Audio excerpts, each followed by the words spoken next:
இப்போது நம்ம Newton's loss இருக்கு இல்லையா, அதை டிஃபைன் பண்ணுறதுக்கு முன்னக்கூட்டி என்ன பண்ணலான்னாக்கா வில் சி த பேசிக் அந்த 2 டேர்ம்ஸ் இருக்குல்ல, அண்டர் ரெஸ்ட். நீங்களுக்கெல்லாம் முன்னாடியே நீங்கள் இது பண்ணியிருப்பீங்க. when a body is under a rest, when a particle is under a rest or in continuous motion. அந்த ரெஸ்ட்டுங்கிறதுக்கு வந்து பல்வேறு பேராசிரியர்கள் வந்து அதை வந்து ஓய்வு நிலை, இல்லைன்னா வந்து அதை வந்து சும்மா இருக்கின்ற நிலை, அந்த மாதிரிலாம் மொழிபெயர்த்துருக்காங்க. பட் இதனுடைய சரியான மொழிபெயர்ப்பை தந்தவர் மகாகவி பாரதியார் தான். இந்த பாடல் வந்து உங்களில் பலருக்கு தெரியும். பாரதியார் கவிதைகளில் கேட்பன என்ற தலைப்பில் நல்லதோர் வினை செய்தேங்கிற பாடு. அதனுடைய 2வது பத்தி வந்து இப்படி இருக்கும். விசையுறு பந்தினை போல் உள்ளம் வேண்டியபடி செல்லும் உடல் கேட்டேன், நசையறு மனங்கேட்டேன், நித்தம் நவமனச் சுடர்தடும் உயிர் கேட்டேன், தசையினை தீச்சுடினும் சிவசக்தியை பாடும் நல்லகம் கேட்டேன், அசைவரு மதி கேட்டேன், இவை அருள்வதில் உனக்கு அது தடையுள்ளதோ என்று ஒரு அழகான பாரதியார் பாடல் எடுக்கிறது.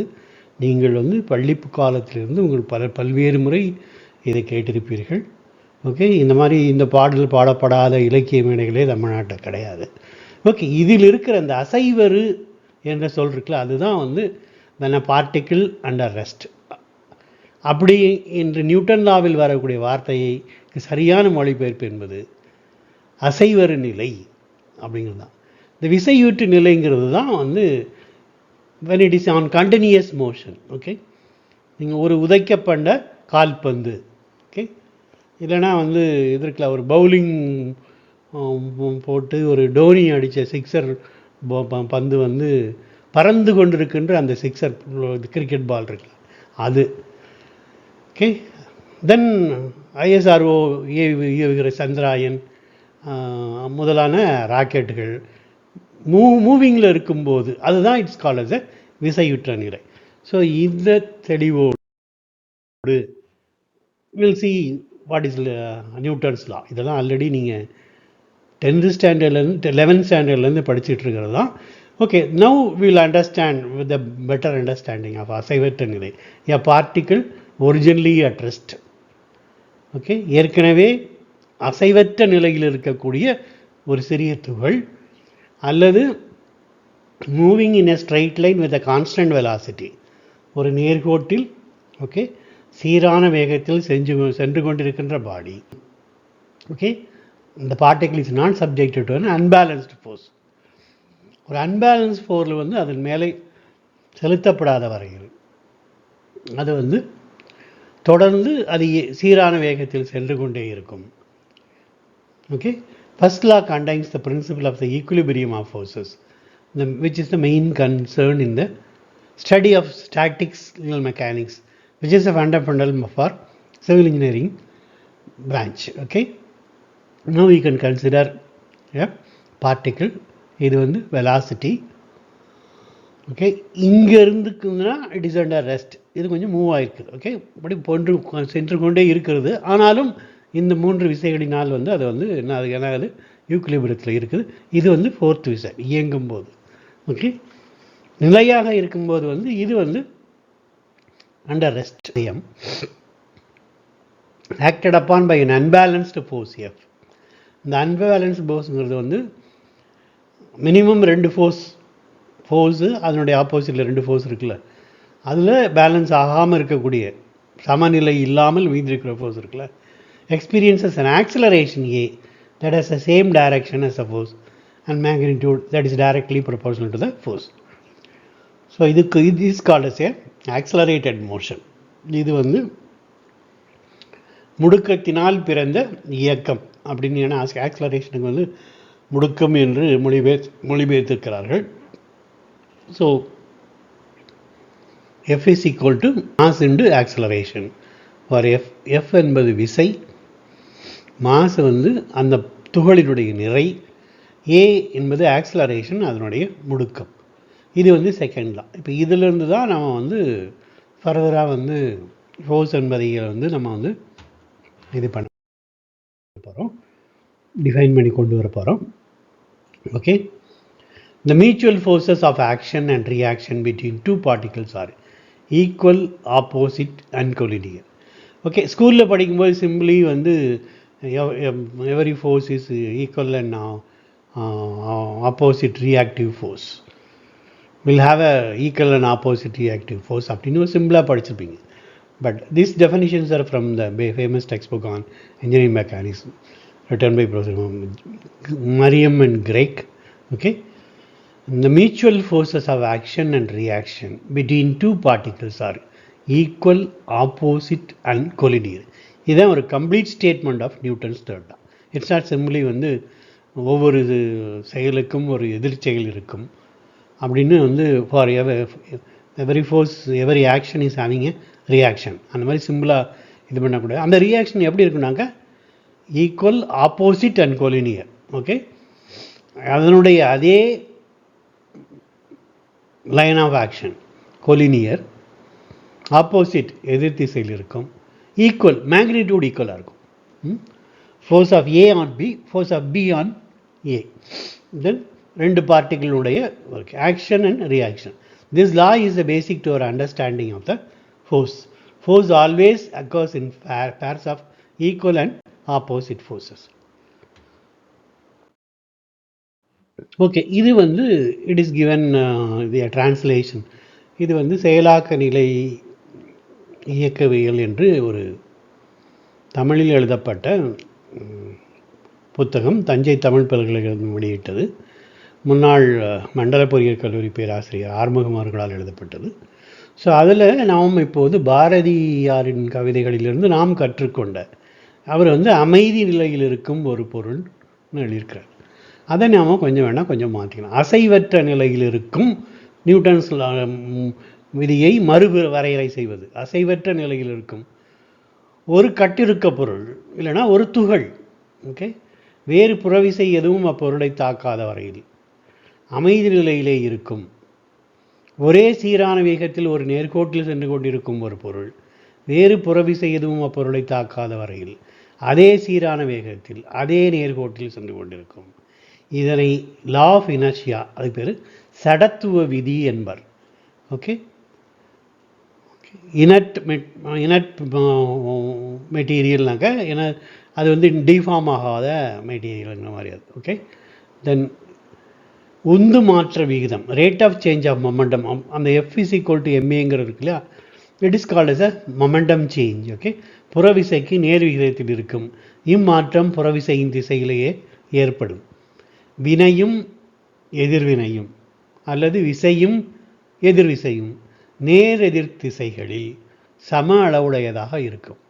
இது வந்து இந்த மூன்று விதிகளையும் மொழிபெயர்த்து பேராசிரியர் ஆறுமுகம் எப்படி கொடுத்துருக்கிறார். அதில் வந்து நம்ம இந்த அமைதிங்கிறத மாத்திரம் அசைவற்ற நிலை என்று நாம் மாற்றி கொள்ளலாம். ஓகே, இவைகளெல்லாம் அதனுடைய மொழிபெயர்ப்புகள்.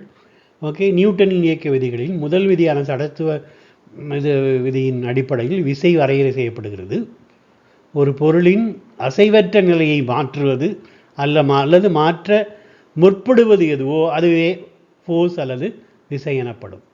ஓகே, இப்போ நேரெதிர் திசை இது விசைகளால் தாக்கப்படும் ஒரு புகழ் தன் அசைவற்ற நிலை மாறாமல் இருப்பின் அசைவற்று இருப்பின் அவ்விரு விசைகளின் அளவும் சமமாகும்.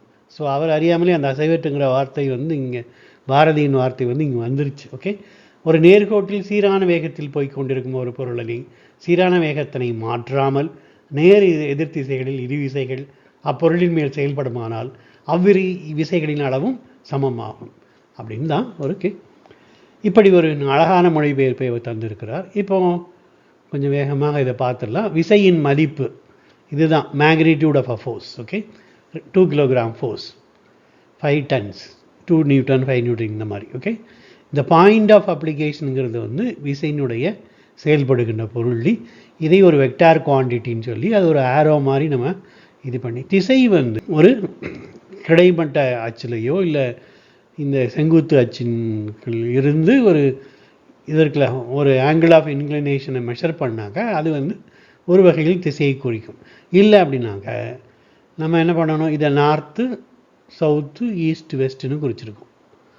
இந்த வகையில் வந்து இதுதான் வந்து பழங்காலத்து முறை, இன்னும் கிராமங்களில் பின்பற்றப்பட்ட முறை. ஓகே, இது மாதிரி வந்து உங்களுடைய பள்ளிக்கூடம் எங்கே இருக்குது அப்படின்னு யாராச்சும் கேட்டாங்க, எங்கள் வீட்டிலேருந்து வந்து ஒரு 300 மீட்டர் வந்து கிழக்க போய் அப்புறம் தெற்காக வந்து ஒரு 400 மீட்டர் போனாங்கள் எங்கள் பள்ளிக்கூடம் வரும் என்று சொன்னால், இந்த ஃபோர்ஸ் வந்து ஆக்சுவலாக வந்து உங்கள் வீட்டிலேருந்து நேராக டயகனலாக பார்த்தாக்க பள்ளிக்கூடம் வந்து 500 மீட்டர் தூரத்தில் இருக்கிறது என்று பொருள். அப்போ அதனுடைய திசையை வந்து கிழக்காக போய் தெற்காதுன்னா தென்கிழக்கு திசையில் வீட்டிலேருந்து பள்ளிக்கூடம் இருக்கிறது அப்படின்னு வந்து இன்னும் கிராமத்தில் வந்து இப்படி தான் பேச்சு வழக்கில் இருக்குது. நாம் தான் நகரத்துக்கு வந்த பிறகு இந்த இதெல்லாம் வந்து அந்த திசைகளை குறிக்கின்ற முறையை மறந்துவிட்டோம். ஓகே, இப்போது செயல்படும் புள்ளியினை இது குறிக்கின்றது. படம் 1.1 புள்ளி பி வந்து விசை செயல்படும் புள்ளியாகும். ஓகே ஓகே இப்போ ஈக்குலிபிரியம், ஸ்டேட் ஆஃப் ஈக்குலிபிரியம். ஒரு பொருளின் மேல் பல்வேறு விசைகள் செயல்படுவதால் அப்பொருள் இயங்கலாம் அல்லது அவ்விசைகளின் கூட்டு விளைவாக அப்பொருள் அசைவற்று இருக்கலாம். பல விசைகளின் தொகுபயனாக அல்லது கூட்டு விளைவாக ஒரு பொருள் அசைவற்று இருப்பின் அப்பொருள் அசைவற்ற சமநிலையில் இல்லைனா ஸ்டாட்டிக் ஈக்குலிபிரியமில் இருக்கிறது என்று பொருள். அப்படின்னு தென் அப்படி ஒரு ஸ்டாட்டிக் ஈக்குலிபிரியத்தில் இருக்கும்போது ஒன்றுக்கு மேற்பட்ட விசைகள் ஒரு பொருள் மேல் செயல்படும் போது அவை எல்லாவற்றின் கூட்டு விளைவாக அல்லது அவற்றை தொகுத்தலின் விளைவாக ஒரே ஒரு தனி விசையை காண முடியுமானால் அதற்கு பேர் வந்து தொகுபயன் விசை இல்லைனா ரிசல்டன்ட் எனப்படும். ஸோ இது வந்து ரிசல்டன்ட். ஒரு ஏபிசின்னு நிறைய விசைகள் ஆக்ட் பண்ணது அப்படின்னாங்க, பல விசைகள் ஆக்ட் பண்ணாங்க. அதனுடைய விளைவுகளை இந்த ஆர் என்ற ஒரே ஒரு தனி விசை ஏற்படுத்துமானால் இந்த ஆர் என்பது இந்த விசை கோவையின் ஆர் த சிஸ்டம் ஆஃப் ஃபோர்ஸஸ்னுடைய resultant of the system of a set of forces. Okay, அதுக்கு பேர் ஆர்வல். தென் ஈக்குலிபிரண்ட் அப்படின்னு ஒன்று சொல்லுவோம். அதாவது மற்ற விசைகளுடன் சேர்ந்து ஒரு விசை பொருள் ஒன்றின் மேல் செயல்பட்டு அப்பொருளை சமநிலை வைத்திருக்குமானால் அத்தனி விசை, அதுக்கு பேர் வந்து சமநிலை விசைன்னு பேர். இந்த ஈக்குலிபிரண்ட் இதுக்கு ரெண்டுக்கு என்ன டிஃபரன்ஸ் அப்படின்னாங்க, ஓகே, இப்போ ஒரு 4-5 விசையினுடைய என்னுடைய செயலை வந்து ஒரே விசை செஞ்சுன்னா அது ரிசல்டட். ஆனால் அந்த ரிசல்ட்டுக்கு மேலே 5ஆவதாக ஒரு விசை இருக்கு இல்லையா, ஒரு விசைக்கு ஆக்ட் பண்ணனால அது ஈக்குலிபிரியத்தில் இருக்குமானால் அதற்கு கால்ஸ் இட்ஸ் அந்த ஃபோர்ஸ் இருக்கு இல்லையா, அந்த 5ஆவது ஃபோர்ஸ் இட்ஸ் கால்ஸ் ஈக்குலிபிரண்ட். இது ரெண்டுக்கு என்ன டிஃபரன்ஸ்னாங்க, இது அளவில் மற்ற விசைகளின் தொகுபயன் விசைக்கு சமமாகவும் மீதி 4 ஃபோர்ஸோட ரிசல்டண்ட்டுக்கு 5ஆவதாக ஒரு ஃபோர்ஸ் வந்து எதிர் திசையில் வந்து ஆக்ட் பண்ணிச்சு அப்படின்னாங்க. Now it becomes a system will be in equilibrium. So இதுக்கு பேர் வந்து ஈக்குலிபிரண்ட்னு ஆகிடும். ஓகே, ஸோ இது எப்படி அதை கால்குலேட் பண்ணணுங்கிறதுக்காக நம்ம ஈக்குலிபிரண்டை சொல்லியிருக்கோம். ஓகே, நான் இப்போ இது வந்து fundamental Newton's loss. Then will have the second part of the Newton's law, the Newton's law of gravitational acceleration. Okay, F is equal to a constant g which is called as universal constant of gravitation. F is it's not a single force, it's a mutual force of attraction between two particles. Okay, Newton's law of gravitational attraction. உலகத்தில் உள்ள எல்லா பொருளும் பூமியின் மேல் இருக்கிற எல்லா பொருள்களையும் நம்முடைய பொருள்களையும் நம்முடைய எடையையும் கவர்ந்து இழுப்பதைப் போல, ஓகே, ஒவ்வொரு பொருளும் இன்னொரு பொருளின் மேல் தன்னுடைய நம்முடைய கிராவிடேஷன் ஒரு அட்ராக்டிவ் ஃபோர்ஸை வந்து அதற்கு பேர் வந்து ஒரு கவர்ச்சி விசையத்தை வந்து செலுத்தி கொண்டே தான் இருக்கிறது. Okay, weight of the body, gravitational force acting on a body is required to be computed in statics as well as in dynamics.